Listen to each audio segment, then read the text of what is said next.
was Western Cubic Country, and I'm going to talk about high mileage vehicles. And I really think it's a big problem or something. Like, for a lot to cut these out or something, with a pair of pliers or something, and why I cut these out or something, so I could tell these right here go in your shocks. But I'm going to show you something I really think is a big problem that people really don't understand why people really take this as serious or something about like vehicles or something. You get high miles on them, it's like for real. One, you gotta replace the shock or something in here, and this truck here's got 127,000, quarter about, I'd say, of having the 128,000 on there. Big thing I really have to say is one, the exhaust, and next, exhaust or something, the muffler, you can probably see that. I don't know if you can. Shocks need to be replaced. You can kind of tell that because of one, starting to get crust on there and they're wearing out. And next, the big thing I had to say about it, one, it's like the body underneath it, the frame, that is something you're really going to have to look at. Next, for the fact that my rear shock is something. And next, the big thing I really had to say about it, having a high mileage vehicle, is that the fact that when you put out like a lot of miles on a vehicle, reason why people have to cut down on mileage is because of one, look at your shocks or something up in here. And next, the fact that when you get high miles on a vehicle or something, one thing you really worry about is your transmission. That's something that really is a big thing. And next, it's like Dodge owners or something, it's like around 130 or something, 140 or something. If it's around 130 miles or something, I'd say the first thing I'd say I'd rather go ahead and do is replace my transmission. Because one, if you drive or something and your transmission or something ain't working right, big thing I really say is a big problem about it is like you might not be able to drive in regular gears or something. Only you'll be able to move your vehicles in neutral or something, not neutral but reverse, or it's only drive or something. It's like the fact your transmission, if it wears out or something, it could be really doing some really odd things. That's a big serious thing. And next, for the fact that when you have a vehicle or something, I like cleaned up in here. And next, the big thing I really say, right around 150 or something, or 130, I'd say I'd go ahead and do this around 130. One, I'd say I'd go ahead and have my radiator flushed and have probably a new one put up in there. And next, the big thing I really say is a big problem, for the fact that high mileage, it's like, what I really think it's not really good for an older vehicle or something, is that's for the fact that a standard exhaust like this one, the muffler, I'd say I'd really put duals on here because of one, pressure on the engine. The fact that pressure on the engine is like that is not really good for the engine. Side of your exhaust or something, for me it's like, smaller your exhaust is, hello neighbor, but the thing about what I'm saying about this, it's like the fact that when you have a truck, depending on how big your truck is, it can be expensive.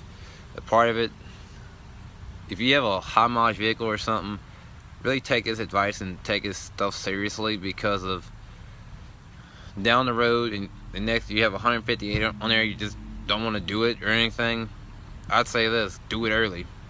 At least you ain't got to worry about all this stuff going out, in and out and stuff. If I ever had 130 on this truck here, I'd go ahead and have my radiator flushed early, because I don't want to have that kind of problem. And part of it, I'm really going to show you this or something about your temperature gauge. I'm gonna unlock this vehicle real quick. Alright, it's unlocked. Then for the fact your temperature gauge or something, and really the fact of high mileage, big thing I really say, you really want to have your transmission flushed, your rig end flushed. I'm saying like rear end differential is what it's called, and you see the halfway mark or something on your temperature gauge or something, right up wherever it goes all the way up past the half or something, that's okay, or a little bit right around the half area or something, you'll be fine. But part of it goes up close to a little bit at that one before the red line, that right there, I'd say I'd really look at that and point that out as an issue. Because if you have a hot transmission or something, or hot oil pressure, that right there could be serious. And next, my big thing about it, for the fact that GMs or something, I guess these dead blessed dash clusters or something, it's some kind of system in here that operates the whole system in here, like your, I don't know, all these lights and stuff. You never know, it's like your cluster can get shot and stuff. And really, for the big thing I really mentioned is that when you have high mileage vehicles, I don't want a high mileage vehicle on the motor. It's like, the reason why I don't like high mileage motors is because it's a lot of maintenance and it's a lot of stuff you take care of, and that's just like doing a motor swap. If I ever did not want to buy a new car or something, it's like a motor swap. It's like you feel like you have a brand new vehicle, but you know, it just has a feel of it. It's like for me, I have 128 something on here, 128, 127,600 something on here. It's like I'm wanting to meet up with a friend and stuff, but part of it, it's like the big thing I really point out this. But get me if I'm wrong or something, but this is something I'm really going to point out. For the fact that when you have a lot of high mileage vehicles or something, 120 or something, they say insurance may not want to finance it. My car salesman told me that. And for the fact that when I bought this truck here, I got it for $5,800, means $5,800, and the fact that getting it for $700 some and financing it for a diesel, 127 is nothing. 140, that's still low miles. But for the fact of a diesel, they wear down your frame, and for the fact that when you have a gasser, you know what, 127 is high mileage. 110 or something, that's starting to get up there. 115, you're starting to get really raised high mileage. It's like they say for high mileage, you have around like 80 some thousand or something, that's starting to be high mileage for real. But for the fact of having high mileage on a vehicle, you know, one thing I really say I don't want to have to go ahead and replace early is the transmission. Is one thing I want to have to replace. My rear-end, drive shaft. But heck, people say they rather have warranty, but part of it, if I wanted to go get another transmission, I do not want an automatic because of this. The fact when you have an automatic transmission, those right there to rebuild are so freaking expensive. Point that out. Man, the transmission can cost you about $1,000. One of my friends or something says they can cost you quite a bit. Depending on what size your motor is or something. If you want to do a motor swap, I guess you could say they cost you about $5,000 or more. 5,000 to 10,000. Depending on cubic inch and stuff. But part of it, if I go with a motor swap for me on the gas, you know, I don't really want to have to put up with this stuff, but doing oil changes and mileage and stuff, I don't mean to mention this as a joke, but for the fact of trucks or something, compared to cars are around like 200 some thousand. That's pretty lucky. 400,000 or something. I've not ever seen a car hit 1,000,000 miles before. I don't think that could be possible or anything. I guess 400,000 would probably be right around that, or 250,000 or something, or 500,000. I really don't know life of car or something, but part of it, I can say this. The reason why I wouldn't want to own a car or something, one, the value is sucks, meaning by resale. Once it drives off the lot, it loses value. Trucks or something, they can, but very easy. This, for a truck, it's like you can get the value back or something, but part of it, it's like a diesel truck or something. They're holding more value than a gas truck.